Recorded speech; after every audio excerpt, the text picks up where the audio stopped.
A stepmother abandons twin girls in a landfill. Years later, the girls do something remarkable. Lightning slashed through the night sky, briefly illuminating Sophie's tense face. Her fingers gripped the steering wheel so tightly that her knuckles were white. She glanced into the rearview mirror, observing the two small figures asleep in the back seat. Claire and Anne, identical 5-year-old twins, slept soundly, unaware of the storm of emotions consuming their stepmother.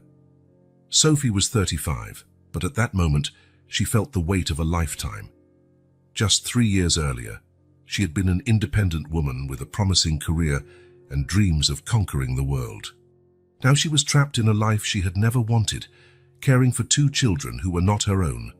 The sound of rain pounding on the car's roof seemed to echo the chaotic thoughts in her mind. "Thomas," she murmured, recalling the heated argument they had before he left on his business trip. "Just 2 weeks, Sophie," he had said, kissing her absently on the cheek while grabbing his suitcase. "I'm sure you can take care of the girls for that time." 2 weeks. For Thomas, it was just the blink of an eye. For Sophie, it was an eternity. Each day was a battle against the resentment growing in her chest, slowly suffocating her. The rain intensified, turning into a deluge. Sophie slowed down, the car's headlights barely piercing the curtain of water ahead. She knew she should go back home, put the girls to bed, and pretend to be the perfect stepmother everyone expected her to be. But something inside her had broken. With a sudden movement, she turned the car onto a dirt road, the wheels skidding in the mud. The jolt woke Anne, who sat up sleepily. "Aunt Sophie?" The child's voice was full of confusion. "Where are we going?" "Shh, go back to sleep, sweetheart," Sophie replied, her voice trembling slightly. "We're just taking a little drive," Anne obeyed, snuggling back next to her sister. Sophie felt a pang of guilt, but quickly smothered it. She could not turn back now. The car advanced slowly along the muddy road, the headlights briefly revealing rusty signs and piles of trash. The putrid smell of the landfill invaded the car, making Sophie gag. She stopped the vehicle, the engine idling softly. For long minutes, Sophie remained motionless, hands still gripping the steering wheel. The rain kept falling mercilessly, as if the sky itself were weeping for what was about to happen. With a trembling sigh, she got out of the car. The rain soaked her instantly, plastering her hair to her face. Sophie opened the back door, looking at the 2 sleeping girls. Claire and Anne were identical even in the smallest details. Golden curls, delicate freckles on their noses, rosy lips slightly parted in sleep. For a moment, Sophie hesitated. Images of the girls laughing, playing in the yard, asking her to read bedtime stories flooded her mind. But then, like poison, the resentment returned, spreading once more. These were not her daughters. This was not her life. With mechanical movements, Sophie picked up Claire in her arms. The girl stirred but did not wake. Sophie carried her out of the car, her feet sinking into the mud. She walked a few yards and placed Claire under a gnarled tree. Its canopy offered little protection from the rain, but it was better than nothing. Returning to the car, Sophie repeated the process with Anne. When she placed the second girl beside her sister, Anne opened her eyes. "Aunt Sophie," she murmured, confused. "It's raining." "I know, sweetheart," Sophie replied, her voice cracking. "Stay here with your sister. I'll be right back." It was a lie, and part of her hated herself for it, but Sophie could no longer bear it. She turned and ran back to the car, ignoring Anne's sleepy call. Inside the vehicle, Sophie started the engine with trembling hands. Through the fogged windshield, she could see the 2 small figures under the tree. Anne had woken Claire, and both were looking in her direction, confused and frightened. "Forgive me," Sophie whispered, tears finally winning the battle. With a strangled sob, she shifted gear and accelerated, the wheels spinning in the mud before finding traction. The car advanced along the muddy road, leaving behind 2 small silhouettes in the rain. Sophie did not look back. She could not. If she did, she knew her resolve would break. As she drove back toward the city, the storm raging around her, Sophie felt something inside her shatter irreparably. She had done the unthinkable, the unforgivable, but there was no going back. From that rainy night onward, Nothing would ever be the same. Lightning split the sky once more, illuminating the road ahead. Sophie sped up, leaving behind not only two innocent children, but also the woman she once was. The rain continued to fall, washing away her tracks, but nothing could wash away the guilt that would consume her forever. Dawn arrived cold and grey, the previous night's rain replaced by a dense fog that draped over the landfill like a ghostly shroud. Claire was the first to wake, her blue eyes blinking in confusion at the desolate landscape around her. For a moment, she thought she was dreaming, a terrible nightmare from which she would soon awaken in her warm, safe bed. "Anne," she whispered, gently shaking her sister. "Anne, wake up!" Anne groaned, turning in the mud before opening her eyes. The shock on her face mirrored Claire's as reality struck them both. "Where are we?" Anne asked, her voice trembling with fear. "Where's Aunt Sophie?" Claire looked around, expecting to see the car or some sign of their stepmother, but all she saw were mountains of garbage and debris, stretching as far as the eye could see. The smell was nauseating, a mixture of decay and chemicals that turned their stomachs. "I don't know," Claire answered, trying to sound brave for her sister. "But we'll find someone to help us." Holding hands, the twins stood up, their soaked and dirty nightclothes clinging to their small bodies. They began walking, their bare feet sinking into mud and refuse. "Aunt Sophie!" Anne shouted, her voice echoing strangely in the heavy air. "Daddy!" "Someone, please!" Claire joined the calls, but as they ventured deeper into the labyrinth of trash, despair began to take hold. Rats scurried among the mounds of debris, and occasionally they heard the flapping wings of scavenging birds. Fear grew with each step. After what felt like an eternity of walking, Anne stumbled, falling to her knees. She began to cry, large sobs shaking her small frame. "I want to go home, Claire," she sobbed. "I'm scared." Claire hugged her sister, her own tears mixing with Anne's. "It'll be all right," she promised, though she had no idea how. "We'll find help." It was at that moment they heard voices. Adult voices. "Look over there, Pierre," a female voice exclaimed. "They're children." Claire and Anne turned to see a couple approaching quickly. The woman, Marie, was short and sturdy, with greying hair escaping from a colourful scarf. The man, Pierre, was tall and thin, with a scruffy beard and gentle eyes. Marie knelt in front of the twins, her face a mixture of concern and shock. "My God, what are you doing here, little ones?" Anne immediately threw herself into Marie's arms, sobbing uncontrollably. Claire, always the more cautious of the two, took a step forward. "We got lost," she explained, her voice trembling. "Our Aunt Sophie. She brought us here last night and—" She could not finish, tears finally conquering her attempt to be strong.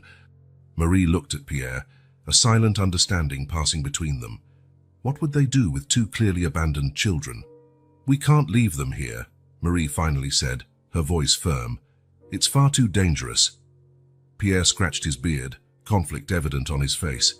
"What if someone comes looking for them?" "We could have trouble with the authorities." Marie shook her head, determined. "It doesn't matter, they're just children, Pierre. We can't abandon them like whoever brought them here did." After a moment's hesitation, Pierre nodded. He bent down, picking up Anne, while Marie did the same with Claire. "Let's take them home," he said softly. "We can decide what to do later." The journey back to Marie and Pierre's makeshift shack was long and difficult. The twins, exhausted and traumatized, fell asleep in the arms of the strangers who had found them. When they finally reached the small structure of wood and cardboard they called home, Marie and Pierre exchanged worried looks. "What will we do with them?" Pierre asked quietly, gently placing Anne on their only mattress. Marie covered the girls with a worn but clean blanket. "We'll care for them," she answered simply, "at least until we figure out where they came from." Meanwhile, miles away, Thomas was returning from his business trip, eager to see his daughters and his wife. The taxi stopped in front of the elegant suburban home, and Thomas jumped out, grabbing his suitcase. Something felt wrong. The house was too quiet, too dark. "Sophie," he called, opening the front door. "Claire, Anne, Daddy's home." Silence. With his heart racing, Thomas searched the house, calling for his family. Each empty room increased his panic. When he reached the twins' bedroom and saw the untouched beds, fear turned to pure terror. Trembling, he picked up the phone and dialed the police. "Please," he begged when someone answered.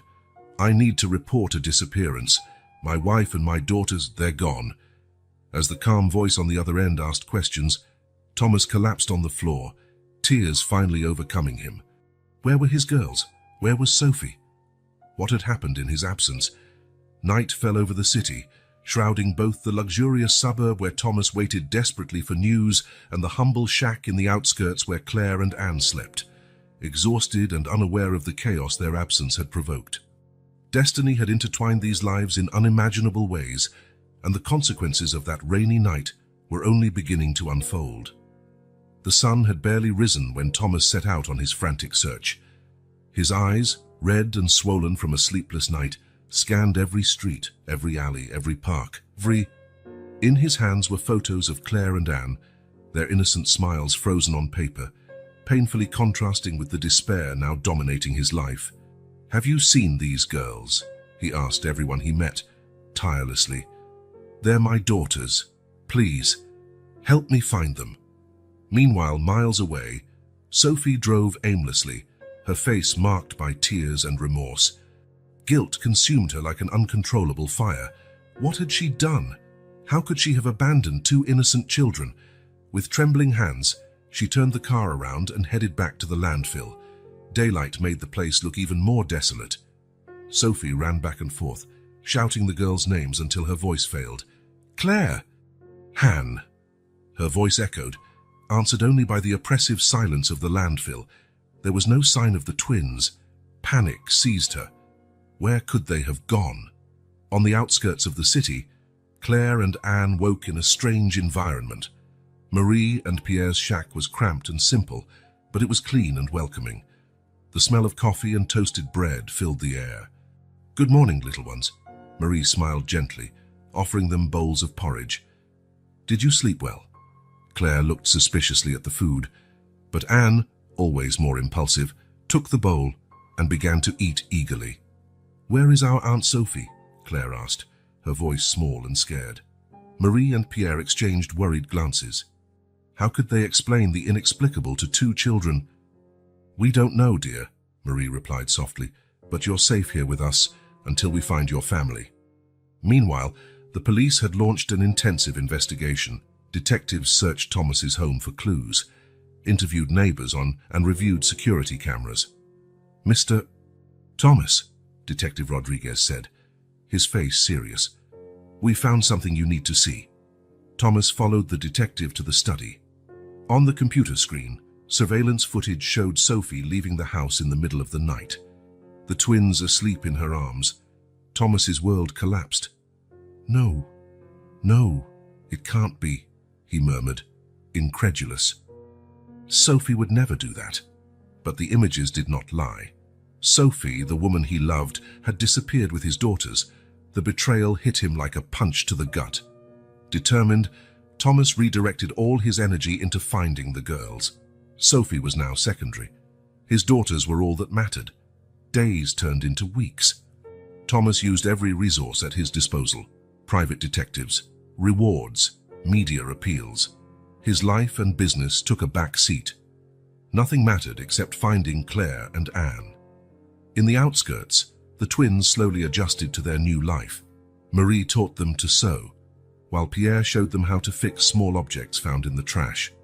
"You have skillful hands," Pierre smiled, watching Claire repair an old radio.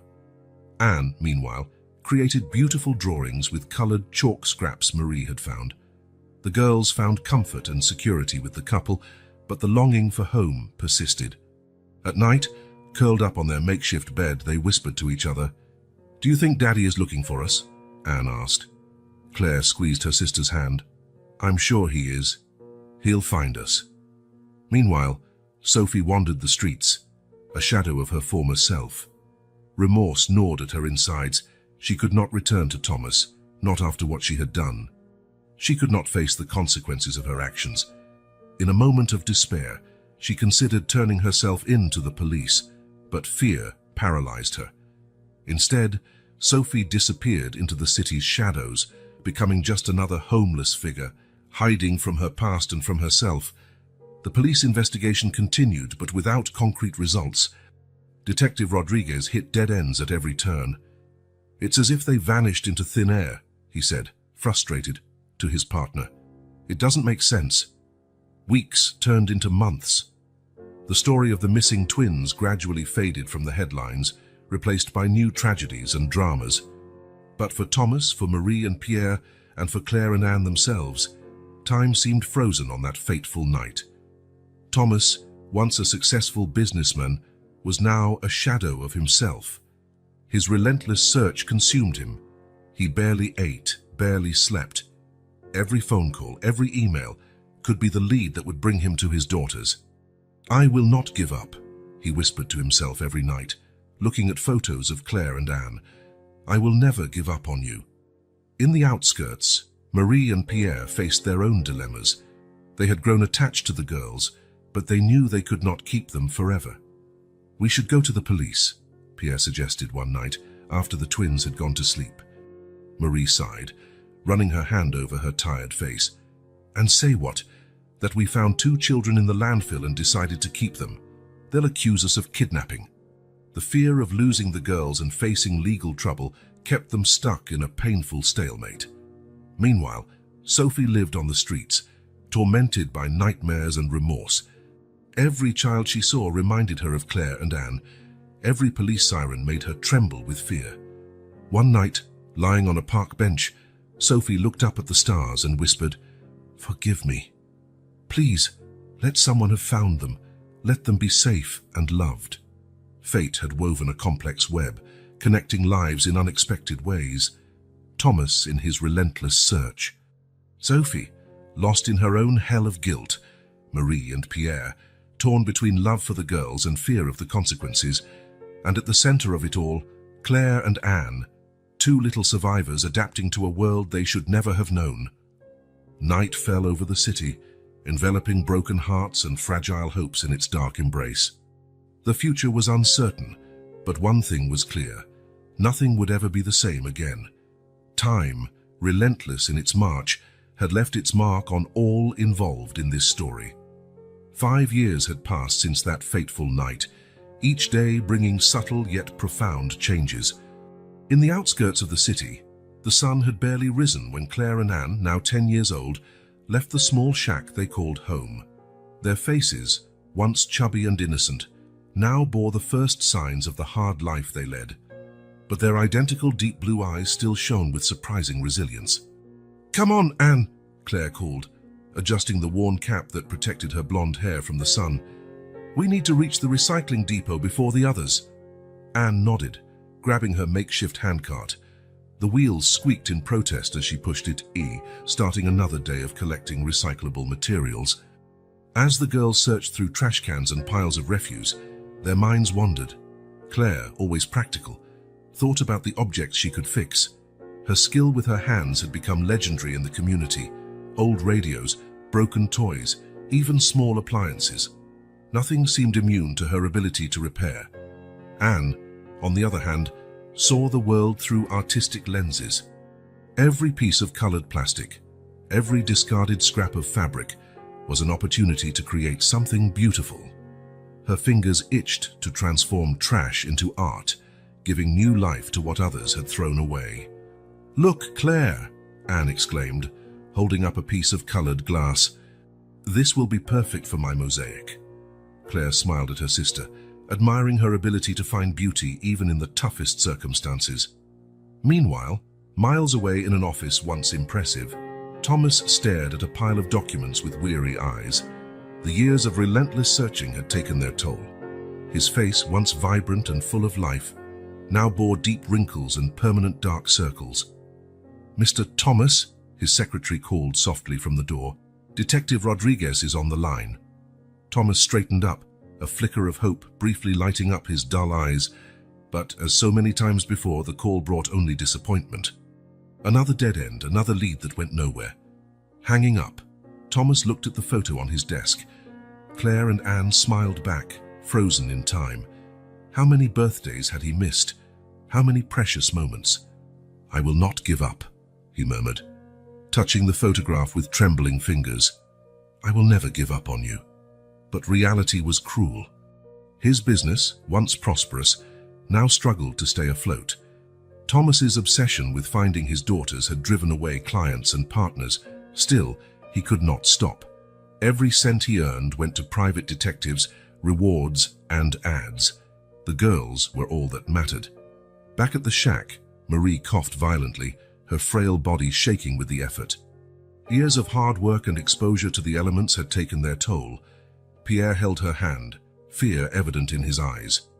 "We need to take you to a doctor," he murmured, more to himself than to Marie, but both knew they could not afford proper treatment.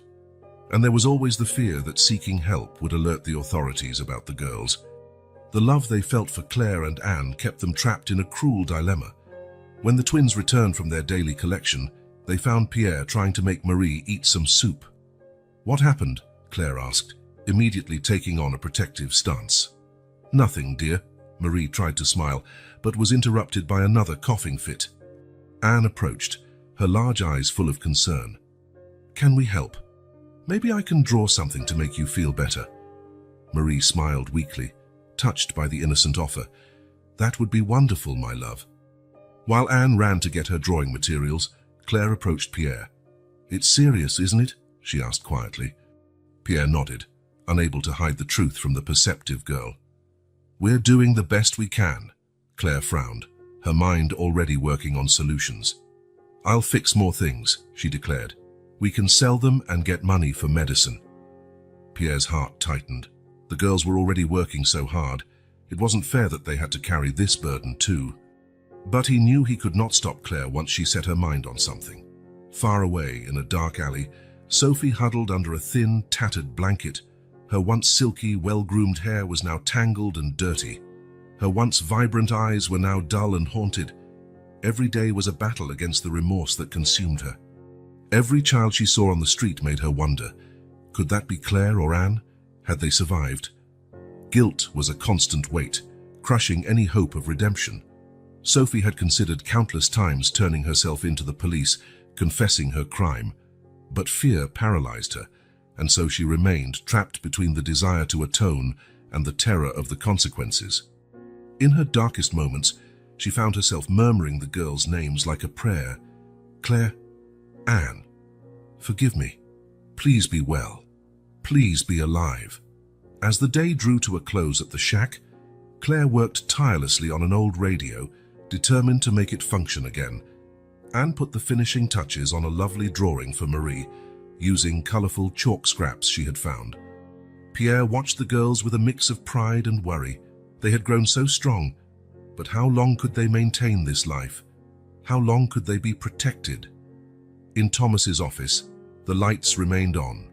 He examined yet another report, desperately seeking any clue that could lead him to his daughters. In the streets, Sophie curled up in her corner, tormented by nightmares of the past and terrors of the future. Night fell over the city, wrapping everyone in its darkness. But even in the deepest shadows, small sparks of hope persisted. In a shack in the outskirts, two girls fell asleep, their dreams still untouched by their harsh reality. Somewhere, fate continued weaving the threads that might one day reconnect these shattered lives. The shrill sound of the bell announced the end of another school day. For most students, it was a moment of relief and joy. For Claire and Anne, now 15, it was the start of their daily race, to escape before trouble found them. "Hey, you dumpster girls!" Mariana, the leader of the popular crowd, shouted down the corridor. "Find anything good in the trash today?" Claire clenched her fists, her blue eyes flashing with anger. Anne, always more sensitive, lowered her gaze, trying to become invisible. "Ignore them," Claire murmured, pulling her sister's arm. "They're not worth our time." But the cruel words followed them all the way to the school gates. "Careful not to catch any diseases, huh? We don't want you contaminating the whole school." The laughter echoed painfully in their ears as they ran into the street. It had always been like this. Since they had secured a spot at the local public school 3 years ago, the twins had faced daily prejudice and cruelty from classmates who didn't understand their reality. "It's not fair," Anne whispered, tears glistening in her eyes. "We didn't choose this life." Claire hugged her sister, her heart heavy. "I know, but we'll change that. You'll see. We're stronger than they think." It was true. Despite the hardships, the twins had flourished in surprising ways. Claire, with her mechanical talent, had caught the attention of Mr. Johnson, the owner of a small neighborhood repair shop. "Girl," he had said, watching her fix a motor his mechanics had declared lost, "you have a gift. How about a job after school?" For Claire, it was as if the heavens had opened. A job meant money. Money to help Marie, still fighting her illness. Money to buy decent school supplies. Money to dream of a better future. Anne, on the other hand, had turned her artistic talent into a small source of income. Her creations, made from recycled materials, had garnered admirers at the local craft fair. "Your pieces tell stories," an elderly lady had commented, admiring a mosaic made of colored glass shards. "It's as if each fragment has a life of its own." Anne smiled, feeling truly seen for the first time. Her creations were more than simple objects. They were pieces of her soul, tangible manifestations of her dreams and hopes. While the twins worked hard to forge their own paths, miles away in a luxurious office, Thomas signed another international contract. His eyes, though tired, glowed with fierce determination. "With this expansion," he explained to his partner, "we'll be able to widen our search network. More resources, more people looking." His partner hesitated, worry evident on his face. "Thomas, it's been 10 years. Don't you think maybe it's time to..." "To what?" Thomas cut him off, his voice as sharp as steel. "Give up on my daughters?" "Never. Every cent we earn, every new contact, brings us closer to finding them. I know they're alive, I feel it." His partner sighed, knowing it was useless to argue. The search for the twins had become Thomas's driving force, pushing him to expand his business in ways no one could have foreseen. It was as if he were building an empire just to tear it down in search of his daughters. Back in the outskirts, Pierre faced his own dilemmas. Marie's illness, the rising costs of caring for the girls, the constant struggle to survive, all of this had led him to make decisions he never imagined. "Just this once," he murmured to himself, loading a sealed box into a waiting car in a dark street. "Just until we can afford Marie's treatment." But Pierre knew deep down that there was rarely just once when it came to illicit deals. The money was good, better than anything honest work could provide. And with Claire and Anne growing up, expenses only rose. "What am I doing?" he asked himself on sleepless nights, the weight of guilt crushing his chest. But then he heard Marie's coughing, saw the hopeful faces of the girls, and knew he would do anything to protect his improvised family. It was into this complex scenario that Gabriel, a young and dedicated social worker, stepped in. Assigned to investigate reports of child labor in the region, he soon became intrigued by the twins' case. "There's something strange here," he commented to his supervisor, flipping through the scant records he had managed to gather. "Two girls, living with a couple who aren't their legal guardians, without proper documentation." "Gabriel," his supervisor sighed, "we have dozens of similar cases. The system is overwhelmed." But Gabriel couldn't let it go. There was something in those girls' eyes, a mix of strength and vulnerability that touched him deeply. "I need to dig deeper," he decided. "There's a story here, and I'm going to uncover it." As the sun set, painting the sky orange and pink, these lives continued their course, intertwined by fate in unimaginable ways. Claire, returning from the repair shop with grease-stained hands but a proud heart, dreamed of the day she could buy a real house for her family. Anne, counting the money from her art sales, imagined a future where her work could touch hearts around the world. Thomas, poring over maps and reports in his office, renewed his silent promise never to give up, to keep searching until his last breath if necessary. Pierre, hiding the smuggled money in an old mattress, prayed that his actions would not bring terrible consequences to those he loved. And Gabriel, reviewing his notes by the light of a desk lamp, felt he was on the brink of a discovery that could change many lives. Night fell over the city, covering everyone in its dark mantle. But even in the deepest darkness, Small lights of hope continued to glow. In a shack on the outskirts, two young girls fell asleep, their dreams still intact despite their hardships. In a lonely mansion, a father refused to give up. And somewhere between these two worlds, fate continued weaving its intricate web, preparing to unite these loose threads in ways no one could predict. Adversities had shaped Claire and Anne, turning them into resilient and determined young women. But the future still held many challenges. How would they face the revelations to come? How would they react when the past they did not know finally caught up with them? Only time could answer. For now, they continued their journey, day after day, facing each obstacle with the strength that only those who have known true hardship possess. And without knowing it, with each step they took, they drew closer to a destiny that would change their lives forever. Gabriel stared at the computer screen, his heart pounding. After weeks of meticulous investigation, cross-referencing data and following tenuous leads, he had finally reached a shocking conclusion. The twins living in the shack with Marie and Pierre were not just undocumented girls. They were Claire and Anne, the missing daughters of businessman Thomas Almeida. With trembling hands, Gabriel picked up the phone. He hesitated for a moment, aware that the call he was about to make would forever change several lives. Finally, summoning his courage, he dialed, "Hello, Mr. Almeida. This is Gabriel Silva, a social worker. I have information about your daughters." On the other end of the line, Thomas felt his world stop. 10 years of relentless searching, 10 years of frustrated hopes and false leads. Could it really be? Where was all he could manage, his voice choked with emotion. Hours later, Thomas found himself standing before a small shack on the city's outskirts. His heart pounded so hard, it felt as if it would burst from his chest. Gabriel stood beside him, trying to prepare him for what lay ahead. "Mr. Almeida, it's important you understand. The girls have lived here for 10 years. This is the only life they know now." But Thomas hardly heard him. His eyes were fixed on the shack's door, which now slowly opened. Claire was the first to step out, her blue eyes wide with surprise at the well-dressed stranger. Anne followed close behind, instinctively hiding behind her sister. Thomas felt tears rolling down his face. There they were, his girls. No longer the little children he remembered, but young women. Yet he would recognize them anywhere. Claire, Anne. His voice failed him. The twins exchanged confused looks. Who was this man?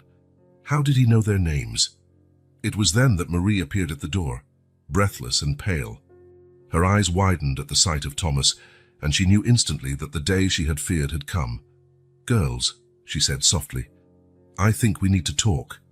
In the hours that followed, long-buried truths came to light. Marie, with tears in her eyes, confessed that she had always known the girl's true identity. "I saw the posters, the news on TV," she explained, her voice trembling.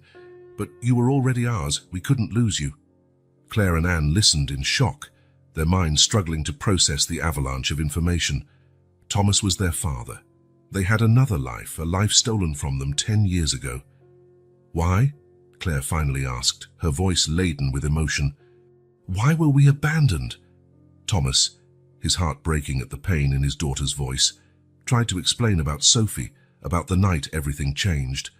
But words seemed inadequate, incapable of bridging the gap of 10 lost years. Anne, always the more sensitive, began to cry quietly. What now? What happens to us? The question hung in the air, heavy and unanswered. Thomas wanted to embrace his daughters, take them home, recover lost time, but he saw the fear and confusion in their eyes. To them, he was a stranger. I have a big house," he began hesitantly. "There's room for everyone if you want.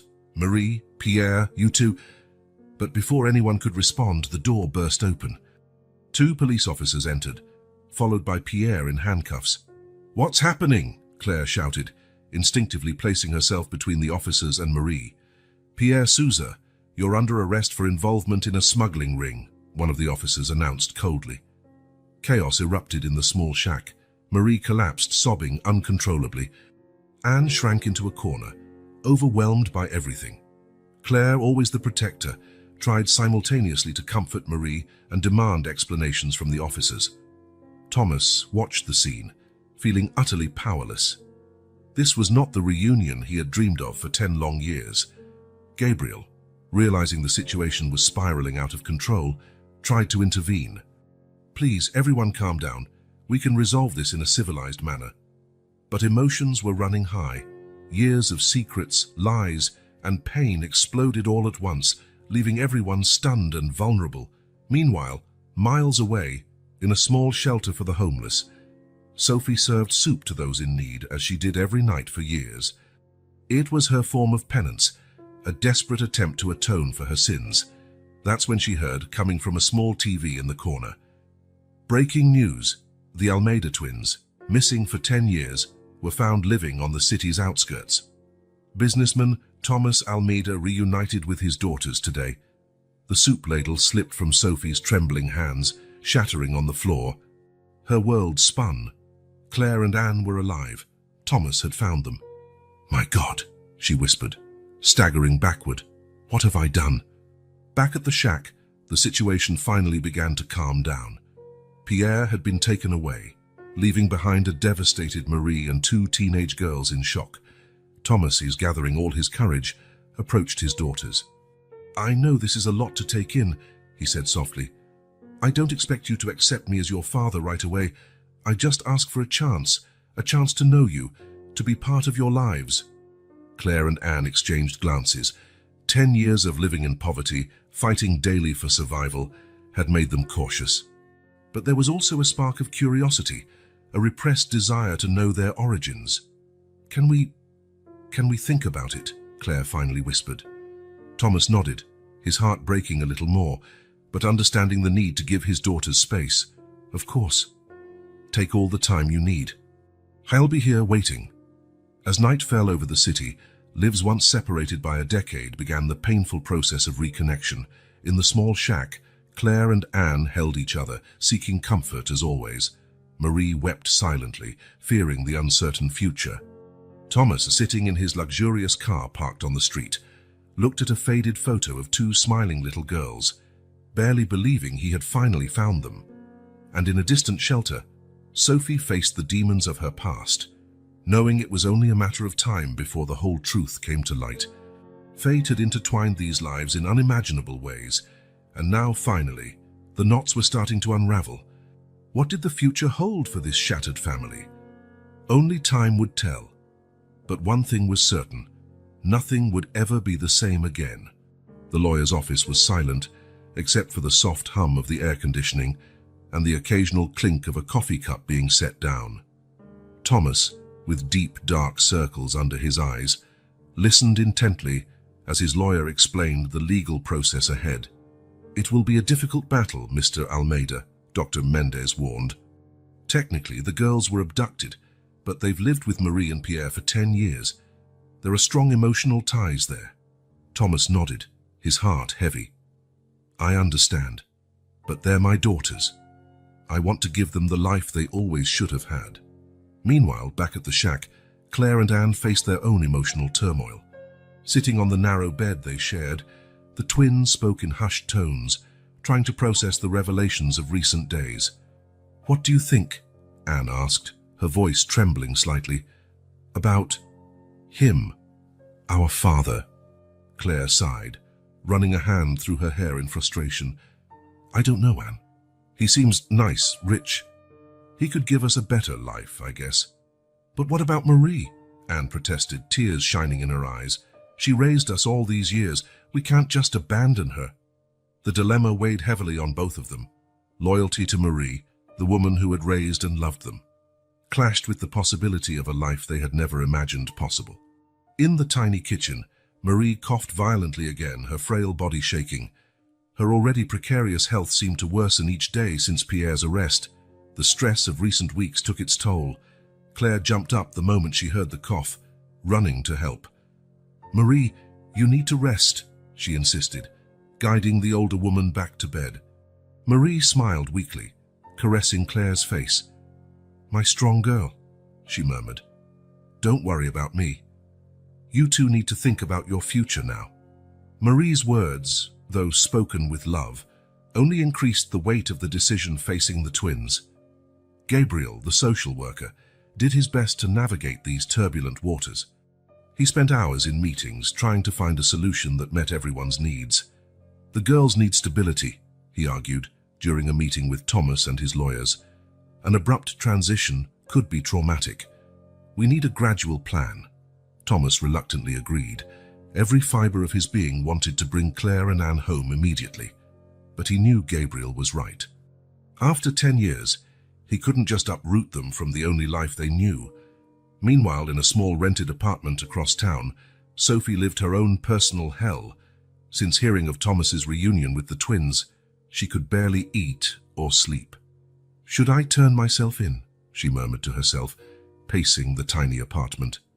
"They deserve to know the truth. But what if they hate me?"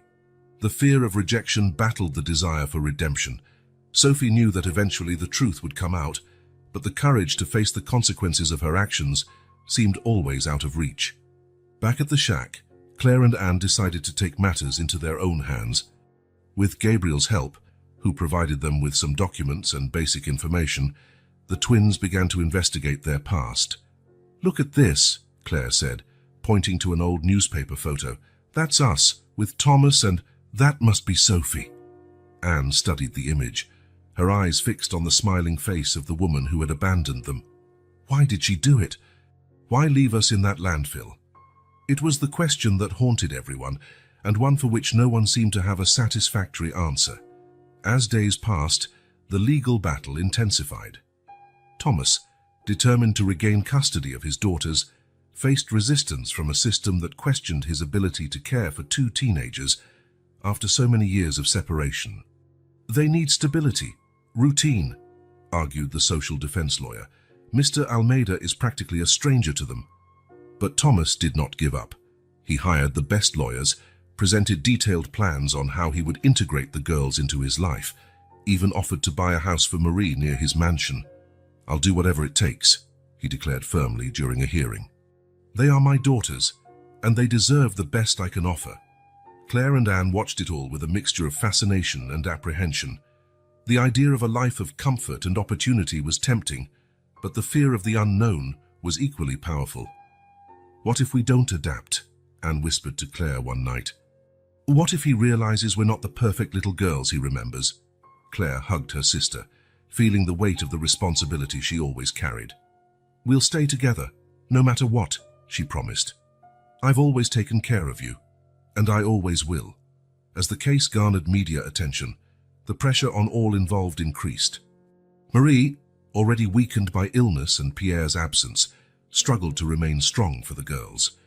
"You must do what's best for you," she insisted, though her heart broke at the idea of losing them.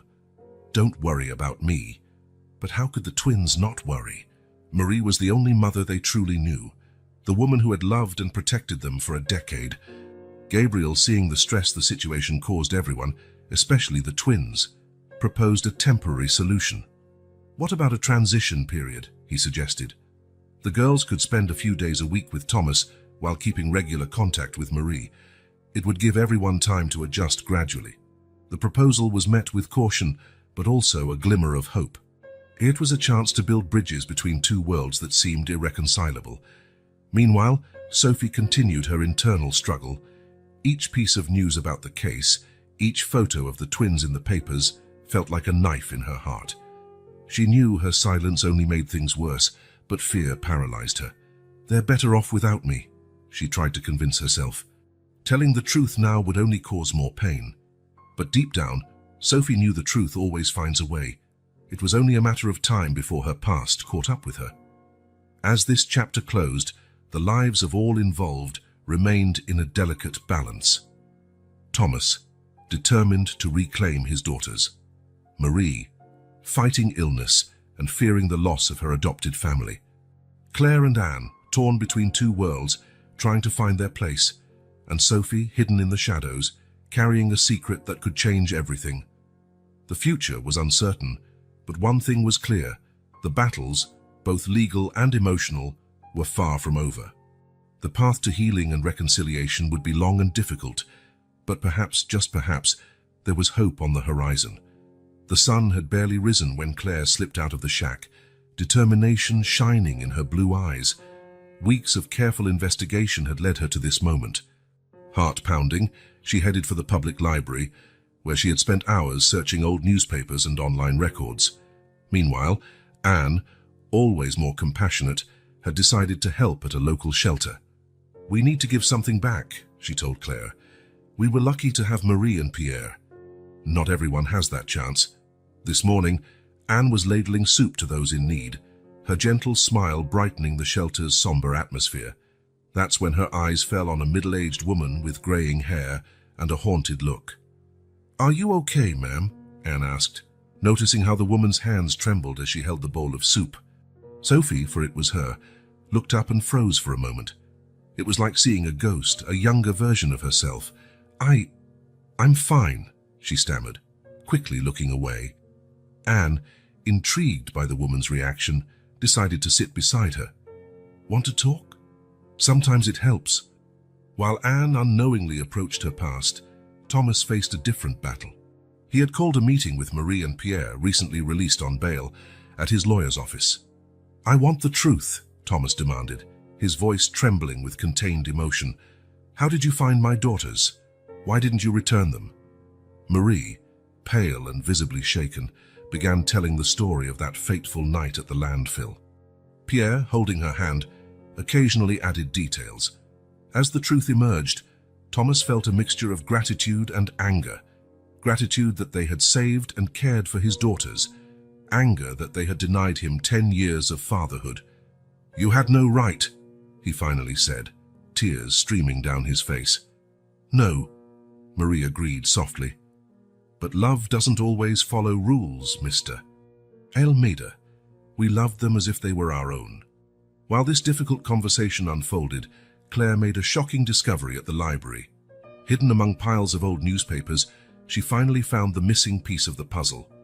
"No way," she murmured, staring at an article detailing the search for Sophie Almeida, Thomas's wife, who disappeared the same night the twins did. Sophie's photo stared back at her, and Claire felt her world spin. Determined to confront this new truth, Claire raced to the shelter where she knew Anne would be. She needed to share this discovery with her sister. Arriving there, Claire found a surreal scene. Anne chatting animatedly with a woman who was the living image of the photo she had just seen. "Anne!" Claire called, her voice trembling with emotion. That woman?" Sophie, upon hearing Claire's voice, stood up abruptly, spilling the soup bowl. The noise attracted everyone's attention. "Who are you?" Anne asked, confused by Claire's and Sophie's reactions. At that moment, Gabriel, alerted by Thomas about the girls' discoveries, arrived at the shelter. Perceiving the tension in the air, he quickly took control of the situation. "I think we all need to talk," he said calmly. "There's a lot to clarify." In a matter of hours, everyone involved in this complex plot gathered in a conference room downtown. Thomas, Dills, Marie, Pierre, Claire, Anne, Sophie, and Gabriel. The silence was palpable, loaded with repressed emotions and unspoken truths. Gabriel, acting as mediator, began. "We're here to clarify the past and, hopefully, find a path for the future. Sophie, I think you have something to say." Sophie, visibly shaking, looked at the twins. 10 years of guilt and remorse spilled into her words. I'm your mother," she began, her voice barely above a whisper, "and I'm the one who abandoned you that night." The confession fell like a bomb in the room. Thomas paled, Marie sobbed softly, and the twins were paralyzed with shock. Sophie continued, detailing that night of abandonment, the years of torment and guilt. When she finished, she was sobbing uncontrollably. It was then that 2 police officers entered the room. Gabriel had called them, knowing Sophie's confession would lead to her arrest. "Sophie Almeida, you are under arrest for abandoning Claire and Anne Almeida," one of the officers announced, approaching with handcuffs. What happened next surprised everyone. Claire, always the pragmatic and tough one, stepped forward. Her usually firm voice trembled slightly. "Wait," she said to the officer. Then, turning to Sophie, she continued, "What you did was terrible. You caused us pain and suffering you can't imagine. But looking at you now, I realize you hurt yourself most of all. You carried this weight for years. I hope you find peace and can forgive yourself one day, just as we're learning to forgive." Anne, tears in her eyes, joined her sister. "Your action led us down a hard path, but it also taught us about compassion and the importance of family, whatever shape it takes. I hope you use this time to reflect and become a better person." The room fell silent. The maturity and compassion shown by the twins left everyone astonished. Thomas, tears in his eyes, embraced his daughters, overwhelmed with pride. Marie and Pierre watched, a mixture of sadness and admiration on their faces. Sophie, visibly moved by her daughter's words, allowed the officers to cuff her. But before being taken away, she looked at Claire and Anne one last time. "Thank you," she whispered. "You're so much stronger and better than I ever was." As Sophie was led out, Gabriel looked at the remaining group. "That was unexpected," he said softly. "But I think it's a start towards healing and maybe reconciliation." Thomas held his daughters tighter. "I'm so proud of you," he murmured. Claire and Anne exchanged glances, a silent understanding passing between them. The road ahead would still be difficult, full of challenges and complex emotions, but at that moment, they had taken the first step toward healing. The room slowly emptied, leaving behind the echo of revealed truths and lessons learned. The future was still uncertain, but for the first time in a long time, there was a spark of hope in the air. A hope that, perhaps, out of this story of pain and separation, a new family could emerge, united not only by blood, but by understanding and forgiveness. The morning sun filtered through the curtains of the temporary room Claire and Anne now occupied in state custody. The twins, still groggy, surveyed the unfamiliar surroundings with a mix of curiosity and apprehension. "It's strange, isn't it?" Anne murmured, hugging her pillow. "Having a room just for the two of us." Claire nodded, her mind already calculating the next steps. "It's temporary," she reminded her sister. Until they decide what to do with us." The judge's decision to place them under temporary state custody was a shock to everyone. Thomas had argued vehemently against it, but the judge insisted the girls needed a neutral environment to process everything that had happened. That very morning, Thomas arrived at the care home, determined to spend time with his daughters. He brought photo albums, old toys, anything that could help rebuild the lost connection. "Look," he said gently, showing the girls a photo. "This was the day you learned to walk. You were first, Claire." Always so determined. The twins looked at the image, a swirl of emotions in their faces. It was strange to see evidence of a life they didn't remember, with a father they barely knew. "Why did you never give up looking for us?" Anne suddenly asked, her voice trembling slightly. Thomas felt his heart tighten. "Because you're my daughters," he replied, tears in his eyes. "There's nothing in the world I wouldn't do for you." Claire, always more reserved, watched the interaction in silence. She wanted to believe, wanted to embrace this promise of unconditional love, but years of struggle and distrust made her hesitate. Meanwhile, miles away in a solitary cell, Sophie faced the demons of her past. The twins' words of forgiveness echoed in her mind, a painful contrast to the guilt that consumed her. "How could I do that?" she asked herself, silent tears running down her face. "How could I abandon my own daughters?"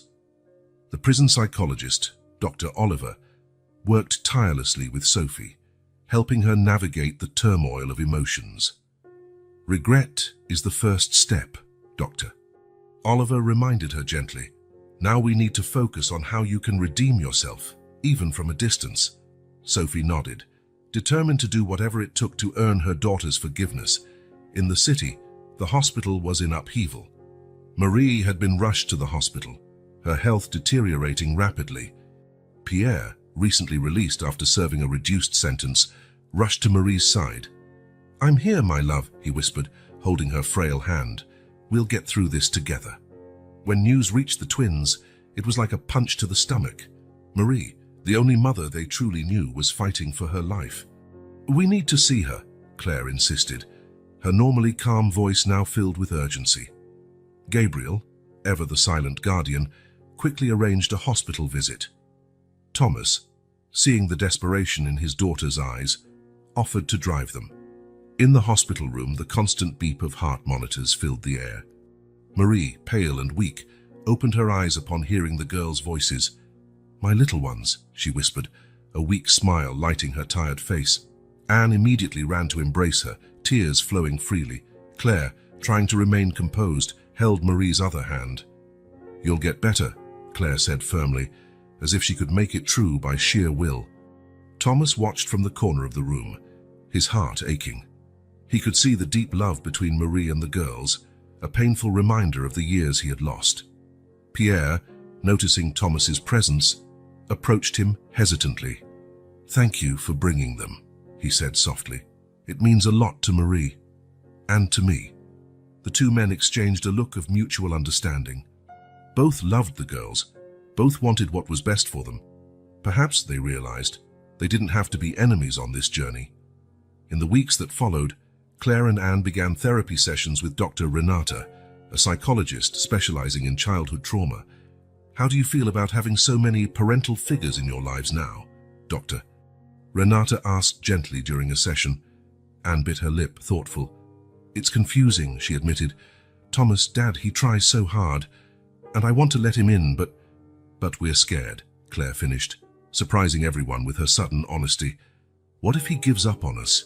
What if we're not what he expects?" Dr. Renata nodded understandingly. "It's natural to have these fears. You've been through so much. But remember, there's no deadline for building relationships. It's okay to take it slow." The therapy sessions became a refuge for the twins, a place where they could freely express their fears, hopes, and confusion. Thomas, determined to prove his commitment, visited the girls daily.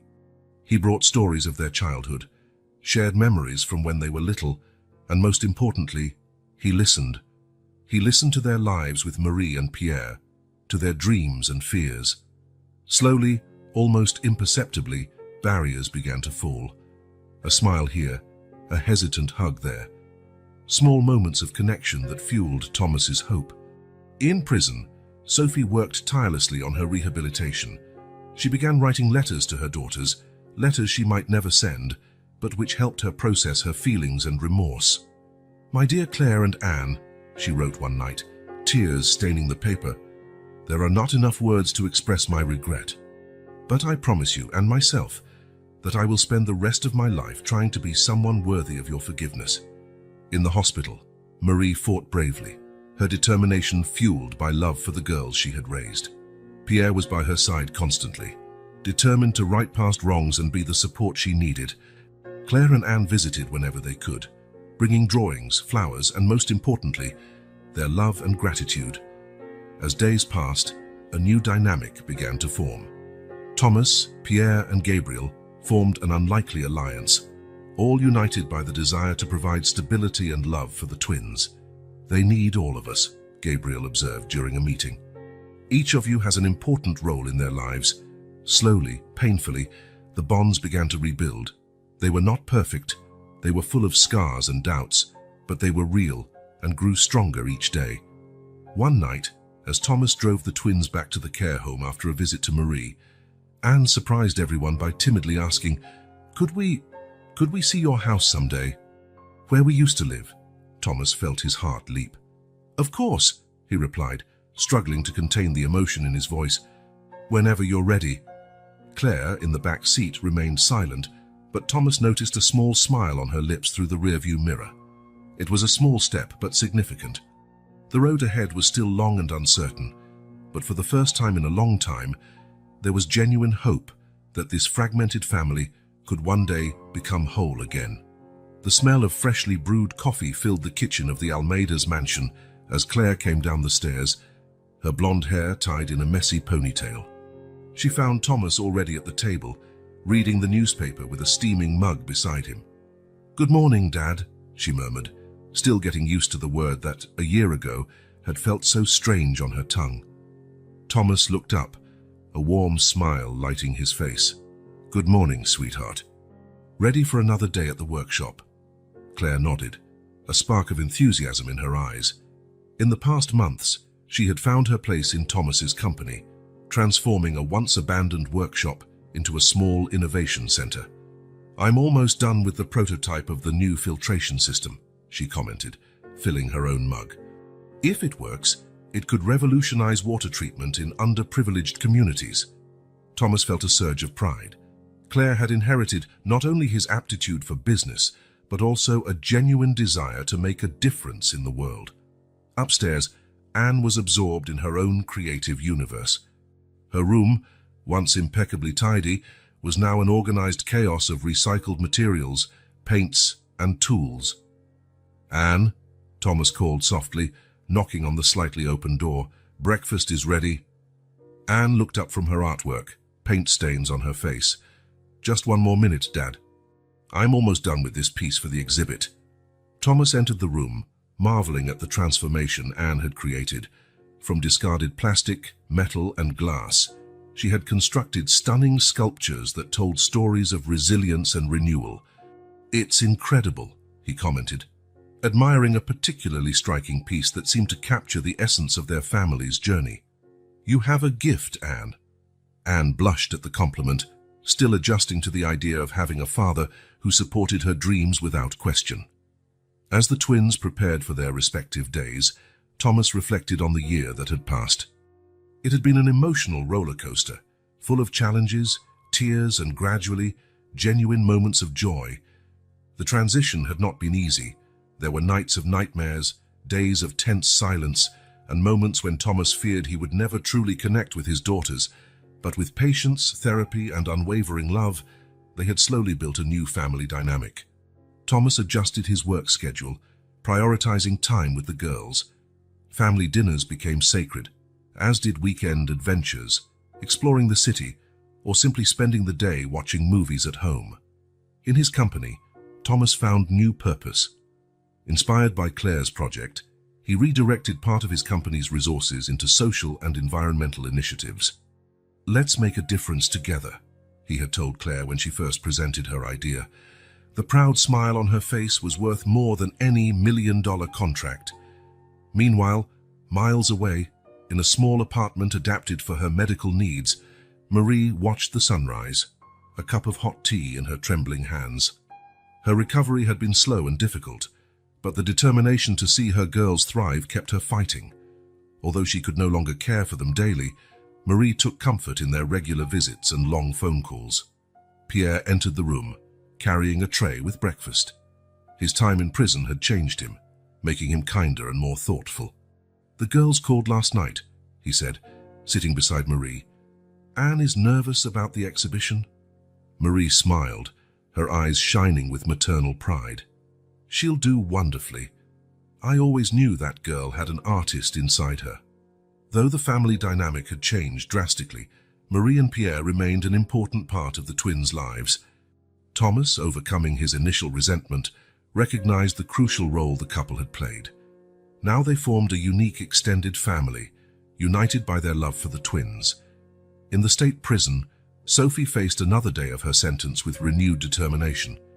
The past year had been one of intense introspection and hard work on her rehabilitation. "Good morning, Sophie, Doctor," Oliver greeted as she entered the therapy room. "How are you feeling today?" Sophie offered a small smile. "Anxious, but hopeful. Today we start the new literacy program for the inmates, right?" Dr. Oliver nodded, pleased with Sophie's progress. In recent months, Sophie had become a positive force in prison, initiating educational and support programs for other inmates. "Your daughters would be proud," Dr. Oliver commented softly. Sophie felt tears form in her eyes. Although she still had no direct contact with Claire and Anne, she worked every day to become someone worthy of their forgiveness. Back at the Almeida's mansion, the day was in full swing. Claire had left for the workshop, determined to finish her project before meeting with potential investors. Anne, on the other hand, was turning the living room into an improvised gallery, preparing to give the family a preview of her exhibit. Thomas watched his daughters with a mix of pride and nostalgia. They were young women now, so different from the little girls he remembered, yet equally extraordinary. Later in the day, the house filled with cheerful voices. Marie and Pierre arrived for Anne's preview, bringing warmth and comfort that the twins associated with their early years. "Oh, Anne," Marie exclaimed, tears in her eyes at the sight of the sculptures. "It's simply magnificent." Anne hugged Marie tightly, grateful to have so many people who loved and supported her. Claire arrived shortly after, exhausted but radiant. "We did it," she announced, hugging Thomas. "The prototype worked perfectly. The investors are on board." The room erupted in celebration.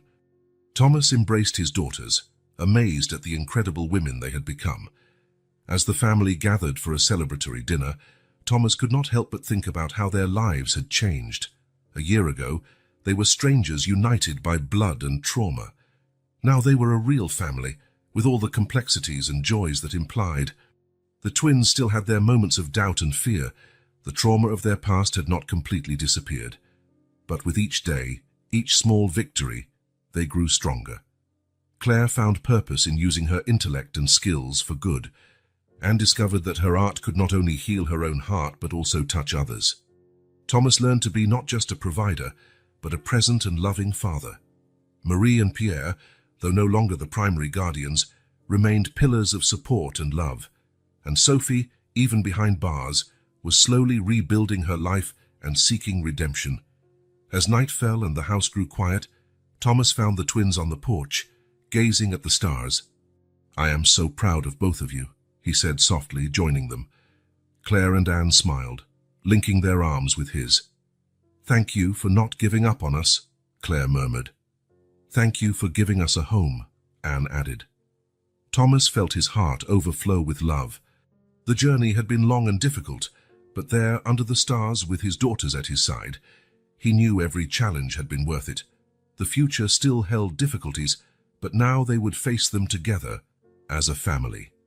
The shrill sound of the alarm clock cut through the morning silence.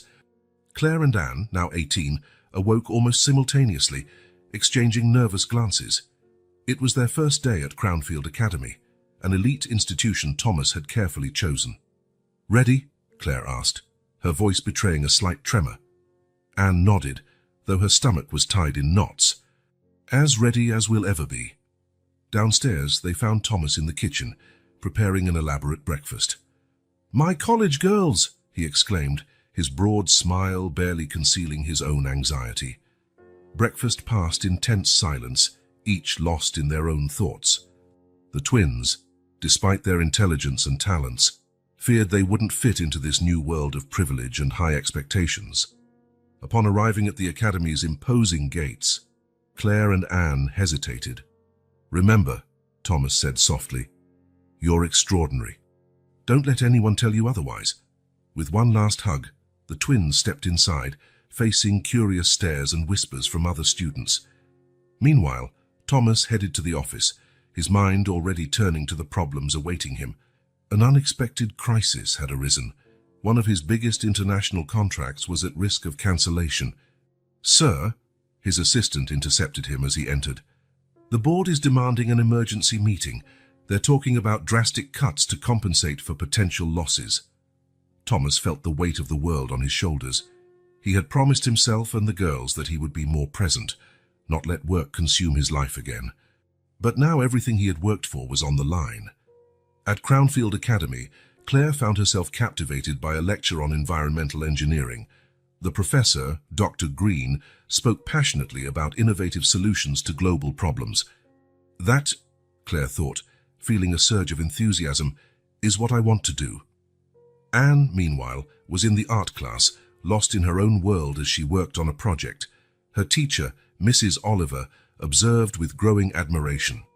"Anne," she called after class, "have you considered studying art abroad? There's an incredible program in Paris that would be perfect for you." Anne's eyes widened. Paris, a dream she hardly dared to have. That afternoon, when the twins returned home, they found Thomas on the phone, his voice tense as he discussed numbers and strategies. He barely looked up when they entered, immersed in his professional crisis. "Dad?" Claire called hesitantly. Thomas raised a hand, signaling them to wait. The twins exchanged worried glances, painfully reminded of the days they felt invisible and neglected. Miles away, Marie and Pierre were sitting in their small living room, an atmosphere of expectation in the air. "Are you sure about this?" Pierre asked gently, holding Marie's hand. Marie nodded, her eyes bright. "I've never been so sure. Taking care of Claire and Anne was the most rewarding experience of my life. I want to give that love to another child who needs it." Pierre smiled, feeling his heart expand. The idea of adopting a child, creating a family in their own way, felt right.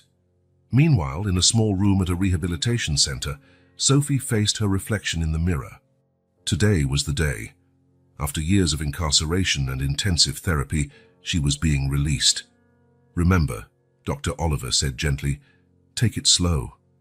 Rebuilding relationships takes time." Sophie nodded, her heart a mix of fear and hope. She had worked hard to become a better person, to deserve a second chance. But would her family be willing to give it? Back at the Almeida's mansion, tension was palpable. Thomas finally ended his call, looking years older. "Girls," he began, his voice tired. "I'm sorry, It's okay," Claire interrupted, her voice cold.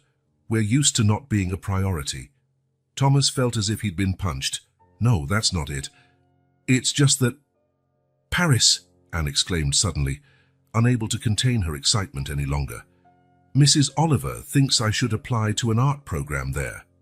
The ensuing silence was deafening. Thomas looked from Anne to Claire, seeing the spark of excitement in one and determination in the other. "That's wonderful, Anne," he finally managed to say. "And you, Claire? How was your day?"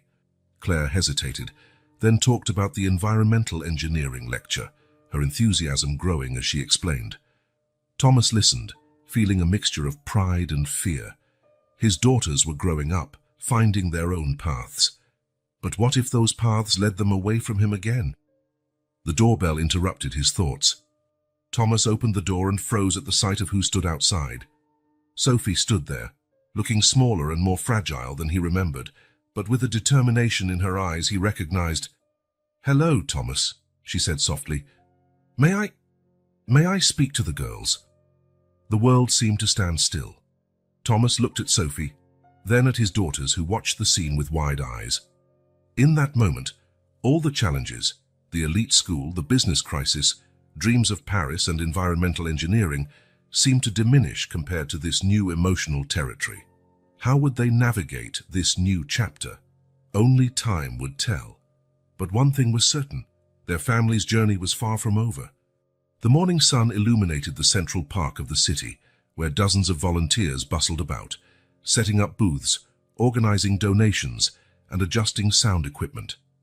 At the center of all this activity were Claire and Anne, their voices occasionally rising above the crowd to give instructions or answer questions.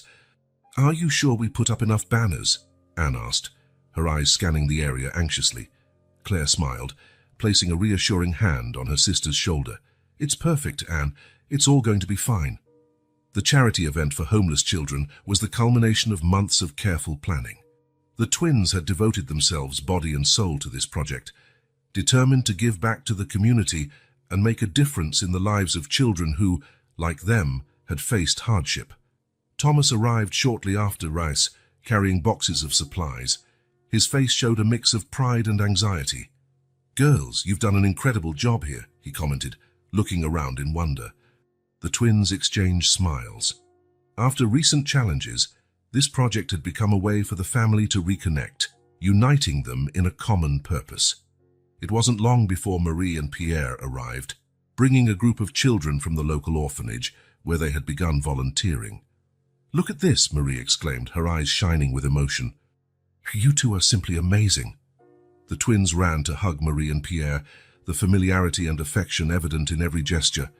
Thomas watched with a gentle smile, grateful for the couple's continued presence in his daughters' lives. The event began in full swing. Children ran from booth to booth, their faces lit by rare smiles. There were games, food, free medical checkups, and most importantly, a palpable sense of hope in the air. It was amidst this atmosphere of celebration that Sophie arrived, hesitant and visibly nervous. She stopped at the park's entrance, unsure whether to proceed. Claire noticed her first. With a quick nod to Anne, she approached Sophie. "You came," Claire said, her voice neutral but not hostile. Sophie nodded, swallowing hard. I wanted to help, if you'll let me." Anne joined them, her eyes studying Sophie carefully. After a tense moment of silence, she spoke. "There's a clothing distribution booth that could use an extra pair of hands." Relief flooded Sophie's face. "Thank you," she whispered, following Anne to the booth. As the day wore on, a curious dynamic began to form. Thomas, Marie, Pierre, and Sophie, once divided by painful circumstances, found themselves working side by side, united by the shared desire to support Claire and Anne. During a break, Claire gathered the courage to make an announcement she had been planning for weeks. "Dad," she began, drawing Thomas's attention, "I've made a decision about my future." Thomas looked at her expectantly. "I want to study environmental engineering," Claire continued. "I want to use what I've learned to develop sustainable solutions for disadvantaged communities." The pride on Thomas's face was unmistakable. "Claire, that's wonderful. You'll do incredible things, I'm sure." Anne, inspired by her sister's courage, decided to share her own decision. I decided to postpone my studies in Paris," she announced. "I want to stay here and keep working on projects like this one. There's so much to do in our own community." Marie and Pierre exchanged emotional glances, clearly touched by the twins' compassion and dedication. Sophie, who had remained silent, finally spoke. "If you'll let me, I'd like to volunteer to help in future projects. I know I can't undo the past, but I want to be part of a better future." There was a moment of tension, all eyes on Claire and Anne. The twins looked at each other, a silent conversation passing between them. Finally, Claire nodded. "We accept your offer, Sophie. Everyone deserves a second chance." Thomas, observing the interaction, felt an idea forming. "What if we expand this?" he suggested. "Marie, Pierre, you have invaluable experience working with vulnerable children. With Claire's engineering knowledge and Anne's artistic talents, we could create something truly meaningful." Enthusiasm was tangible as everyone began discussing possibilities. The idea of a foundation combining social assistance, education, and sustainable development began to take shape. As the sun began to set, casting a golden glow over the park, Claire and Anne stepped aside, watching the scene before them. "Did you ever imagine we'd get here?" Anne asked softly. Claire shook her head, a gentle smile on her lips. "Not in my wildest dreams. But I'm grateful we did."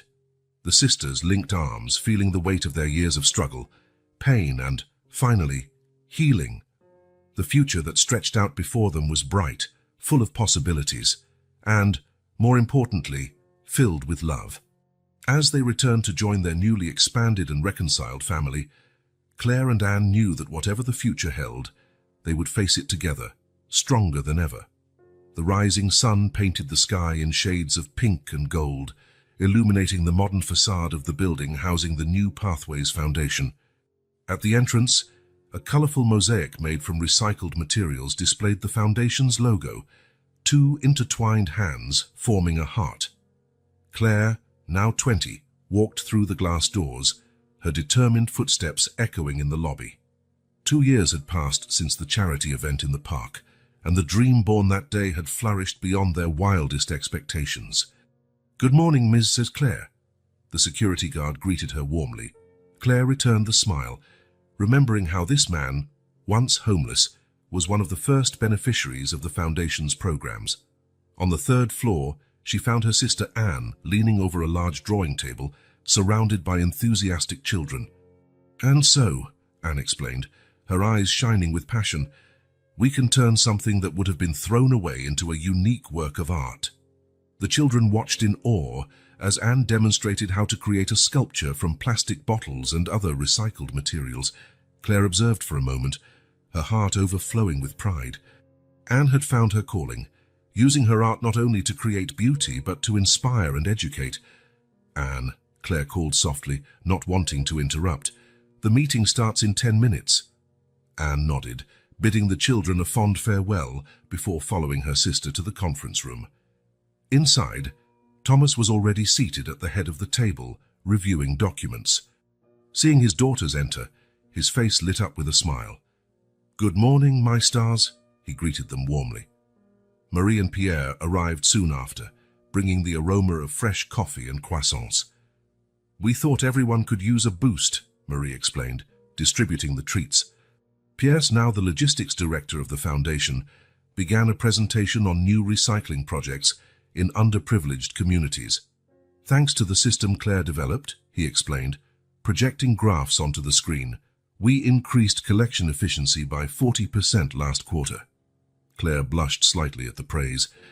Her work in environmental engineering had revolutionized the foundation's approach to sustainability, creating innovative solutions implemented in dozens of communities. The meeting continued, with each team member sharing updates and ideas. The dynamic between them was fluid and respectful, forged over years of working together. When the door opened softly, everyone turned to see Sophie enter, carrying a stack of folders. "Sorry I'm late," she said quietly. "I was finalizing the rehabilitation program reports." Thomas gestured for her to join the table. The path to reconciliation had been long and at times painful, but Sophie's commitment to redemption and her tireless work at the foundation had slowly rebuilt bridges that once seemed irreparably burned. As Sophie shared the impressive results of the ex-offender rehabilitation program, Claire and Anne exchanged glances. There was a mix of pride and deeper understanding in their eyes. The past wound, though never forgotten, no longer defined or limited them. After the meeting, the family gathered for an informal lunch on the foundation's terrace. The atmosphere was relaxed, full of laughter and lively conversations. "Remember when we thought this was just an impossible dream?" Anne asked, gesturing at the building around them. Claire smiled, recalling the nights spent planning and dreaming. "And now, look at us, making a difference, one day at a time." Thomas watched his daughters with tearful pride. "You two are extraordinary," he said, his voice thick with emotion. "You turned a tragedy into something beautiful and meaningful." Marie and Pierre, holding hands, nodded in agreement. "You taught us the true meaning of family," Marie added softly. Sophie, who had remained quiet, finally spoke. I just want to say how grateful I am for this second chance, for being part of something so incredible." There was a moment of emotional silence, each person reflecting on the journey that brought them here. Later that day, as the sun set, painting the sky in vibrant hues, Claire and Anne found themselves alone on the terrace, watching the city below. "Sometimes I still have to pinch myself," Anne confessed, leaning her head on her sister's shoulder, "to believe it's all real." Claire nodded, understanding perfectly. "We went through so much," she reflected. "There were moments I thought we wouldn't survive, but we did," Anne completed. "And more than that, we thrived." The sisters remained silent for a moment, remembering the landfill, the cold nights, the years of uncertainty and fear. "You know what impresses me most," Claire finally said. "How we managed to turn all that pain into something positive. We're really making a difference, Anne." Anne smiled, tears of gratitude shining in her eyes. "And we have a family. A strange, complicated family, but full of love." Claire laughed softly. "Definitely not conventional, but it's ours." They watched as the first stars began to appear in the night sky. Below them, the city lights twinkled, reminding them of the countless lives their work touched. "I'm proud of us," Claire said softly. "Me too," Anne replied, squeezing her sister's hand. In that moment, bathed in twilight and a sense of accomplishment, Claire and Anne felt profound gratitude. Gratitude for the journey that brought them here, for the people in their lives, and for the chance to create a better future not only for themselves but for so many others. The future stretching before them was bright and full of possibilities. Although they knew they would certainly face more challenges ahead, they were sure of one thing. Together, with their unconventional family by their side, they could overcome any obstacle. As the stars shone above, Claire and Anne embraced, their hearts filled with hope, love, and the certainty that, no matter what destiny held, they would always have each other and the family they had built against all odds.